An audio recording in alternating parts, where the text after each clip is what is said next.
नमस्कार, सुस्वागतम दर्शकों जी। मैं बीएन फिर एक बार आप लोगों के पास।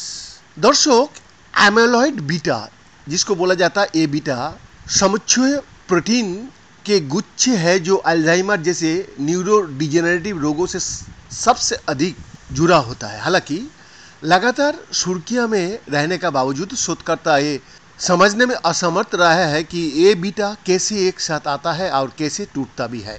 सेंट लुइस में वाशिंगटन विश्वविद्यालय के इलेक्ट्रिकल सिस्टम्स और इंजीनियरिंग के पूर्व छात्र ब्रायन श्रोन, जो अब स्कूल ऑफ मेडिसिन में एमडी पीएचडी के छात्र है, उन्होंने कहा, मानव मस्तिष्क सहित विभिन्न वातावरणों में ए बीटा जिस तरह से व्यवहार होता है वो समझ से परे है। विकास और क्षय की समझ अभी भी पूरी तरह से विकसित नहीं हुआ है। ये बदलाव आने वाला है।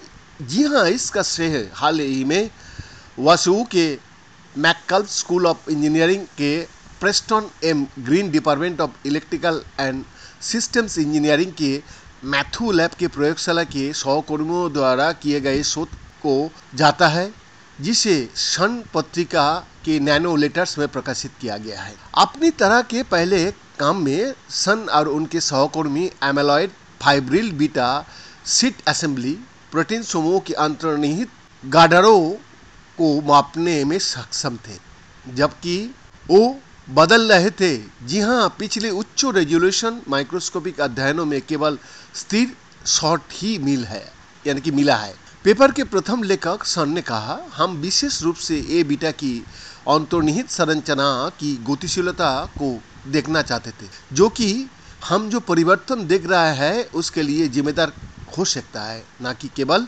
समय आकार में परिवर्तन के लिए। ब्लू ने उदाहरण के तौर पर लोगो ईटी की प्रयोग किया तथा बताया कि वर्तमान इमेजिंग तकनीक आपको पूरा जो भीतर का इमारत है वो दिखाती है, लेकिन ये नहीं बताती है कि अलग अलग ईंटों की किस प्रकार व्यवस्थित किया गया है। एसोसिएट प्रोफेसर लैब ने कहा, व्यक्तिगत प्रोटीन हमेशा अपने पर्यावरण के अनुसार बदलता रहता है।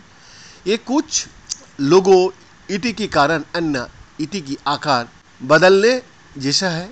जी हाँ, प्रोटीन और एकत्रित समुच्चय की बदलती संरचना न्यूरोडिजेनरेटिव बीमारी की जटिलता को जन्म देती है। ब्लू लैब ने एक नई तरह की इमेजिंग तकनीक विकसित किया गया है, जो शोधकर्ताओं को जैविक प्रणालियाँ की नैनो संरचनाओं में आत्मविन्यास और अन्य सूक्ष्म विवरणों को देखने की अनुमति देता है जो पहले अदृश्य थे। उनकी तकनीक सिंगल मॉलिक्यूल ओरिएंटेशन, लाइकोलाइजेशन, माइक्रोस्कोपी और रासायनिक जांच से प्रकाश की चमक का उपयोग करके ए बीटा 42 के नीचे स्थित पेप्टाइड्स की चादरों को देखने के लिए उपयोग करती है, जो एक प्रकार का ए बीटा पेप्टाइड है।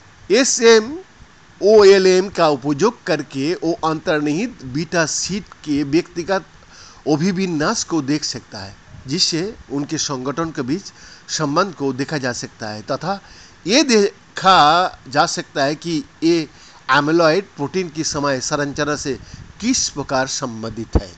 बीएन का एक्सक्लूसिव रिपोर्ट।